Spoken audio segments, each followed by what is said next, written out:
Bonjour, Serge Chettin. Bonjour à tous. Bonjour à toutes. Oui, donc aujourd'hui une vidéo pour vous détailler un peu le périple en moto que j'ai fait à partir de la ville de Luang Prabang, donc au Laos, centre du Laos.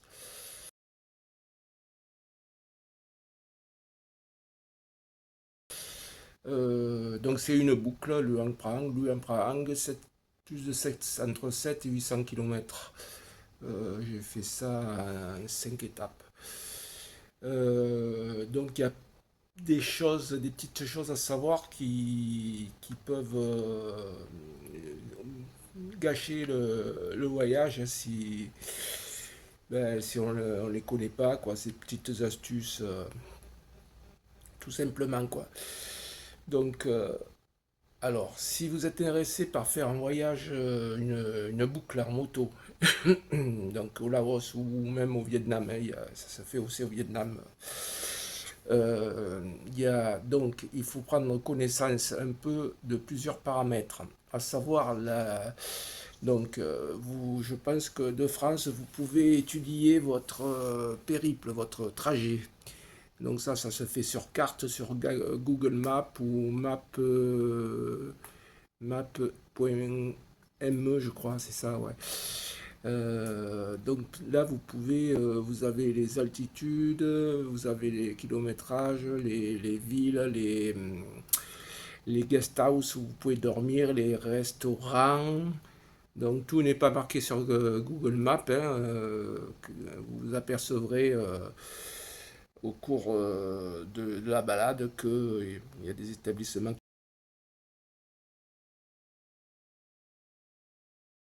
qui ne sont pas référencés, ça c'est normal.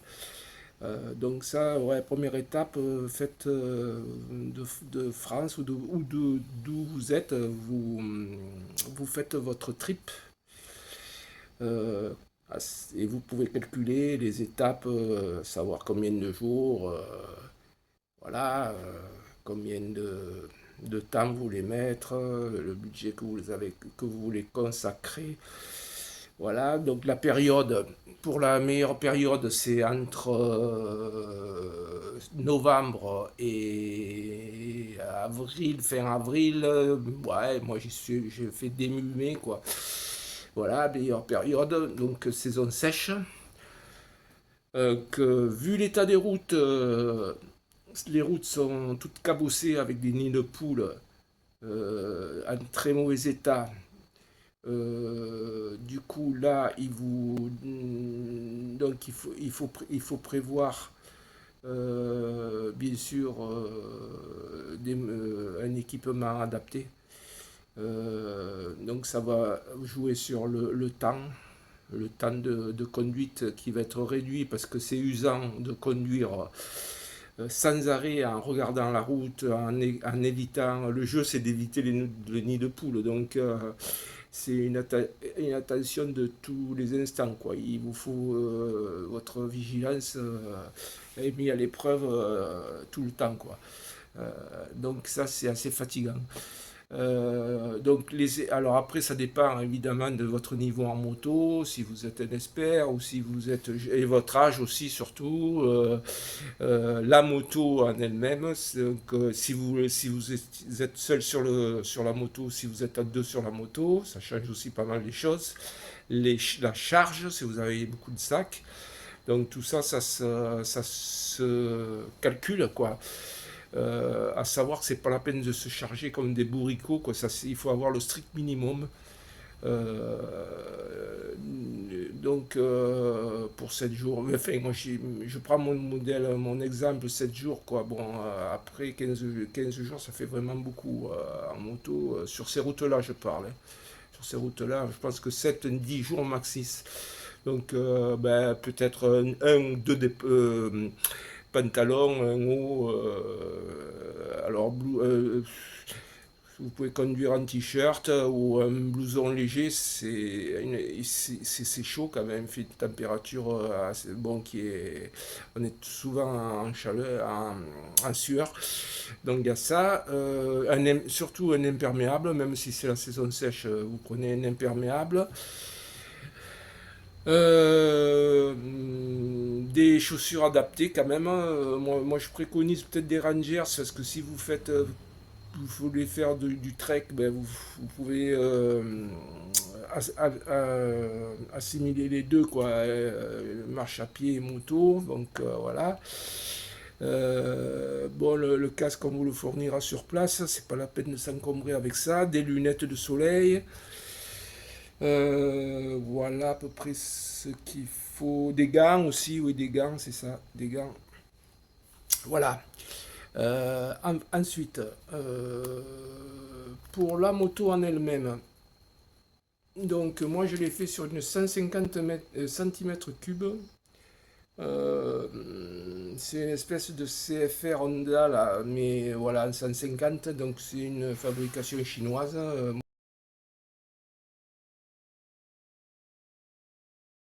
Moi j'ai loué ça dans une location de moto de Louan-Prahan, qui a très bien marché. La moto a très bien marché. Donc lui, il offrait, bon, en fait c'est inclus dans le pack, une assistance par téléphone, donc pas jour et nuit, mais enfin, je l'ai appelé à deux reprises et il a répondu tout de suite, quoi.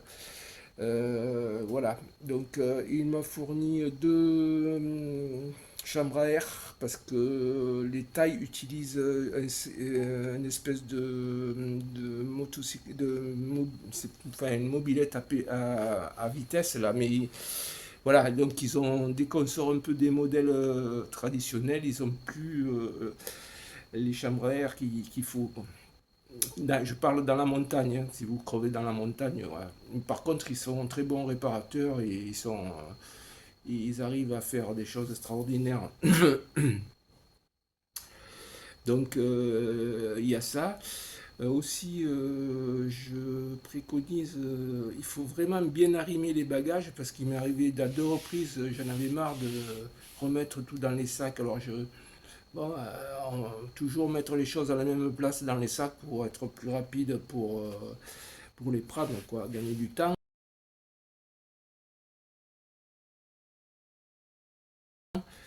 À deux reprises, j'avais mis mes gants sur des tendeurs, un peu à la vite fait, là, et puis voilà, je les ai perdus parce que, vu les routes sont tellement, il y a tellement des soubresauts, des chocs, il n'y a rien qui tient. Donc, il faut que ça soit arrimé solidement. Donc, j'ai perdu un impair qui était arrimé à la vite fait et une paire de gants. Voilà, c'est pas dramatique, mais bon, il faut le savoir. Bon, après, voilà, sur la montoine elle-même, normalement, si c'est un bon loueur, il a checké, vous pouvez partir tranquille, quoi. Après, il y a beaucoup de postes à essence. Alors avant, il n'y avait pas beaucoup, maintenant, il y a beaucoup de postes à essence dans la montagne. Il y en a suffisamment pour ne pas se faire de soucis pour tomber en panne. Il y en a un paquet.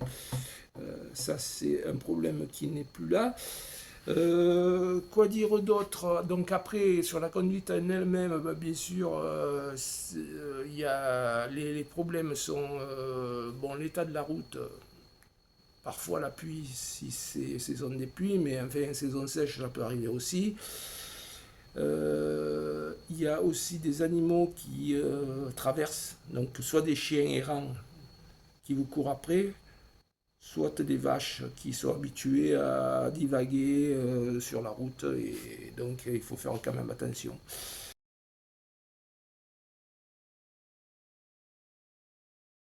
Des fois il y a des éboulis de terre aussi ou de gros rochers.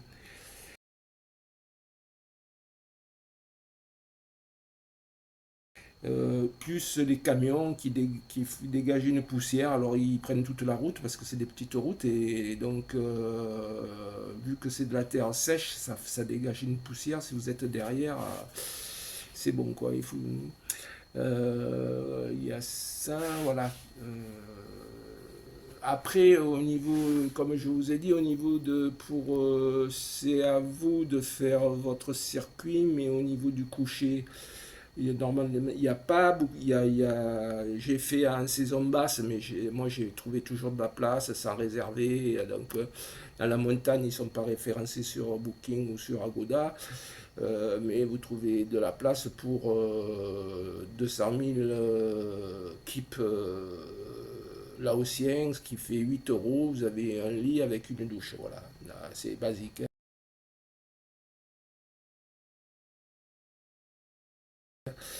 Et les restaurants, c'est des petits ouais, c'est des gargotes et où vous avez un ou deux plats, une soupe traditionnelle avec soit du bœuf ou du poulet avec des herbes, fait une soupe ou alors du riz frit parfois. Mais ça sort pas de là. Vous avez deux plats, deux types de plats et basta quoi. Pendant une semaine, vous mangez ça. Jour, matin et soir et midi aussi. Donc voilà. Après, il faut pas être stressé. Les gens sont très gentils, il n'y a aucun risque. Bon, les routes sont quand même sont montagneuses, très bon. Vous verrez, c'est vraiment la montagne, mais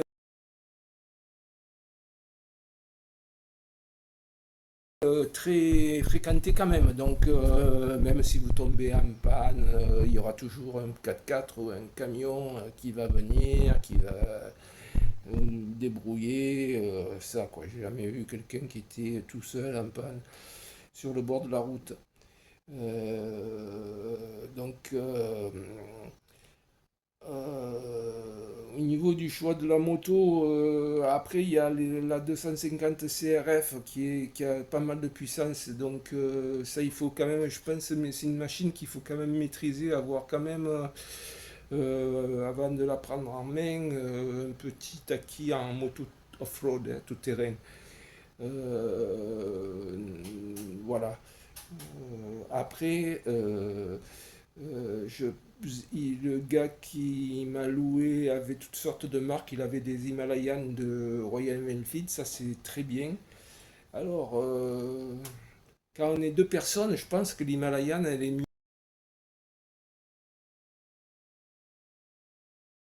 mieux quoi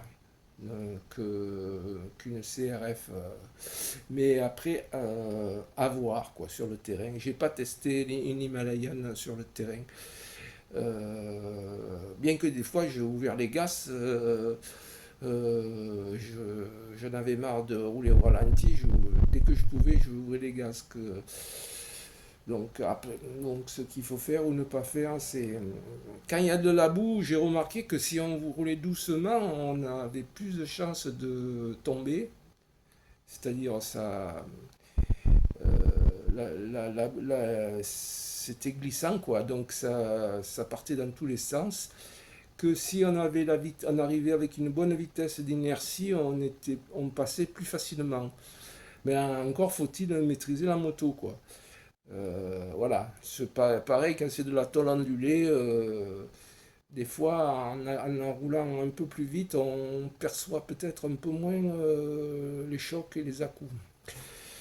Les spécialistes du tout-terrain pourront dire ce qu'ils en pensent sur les manières d'aborder de la tôle ondulée, etc. Quoi. Euh, voilà. Après, il faut se mettre, c'est parfois se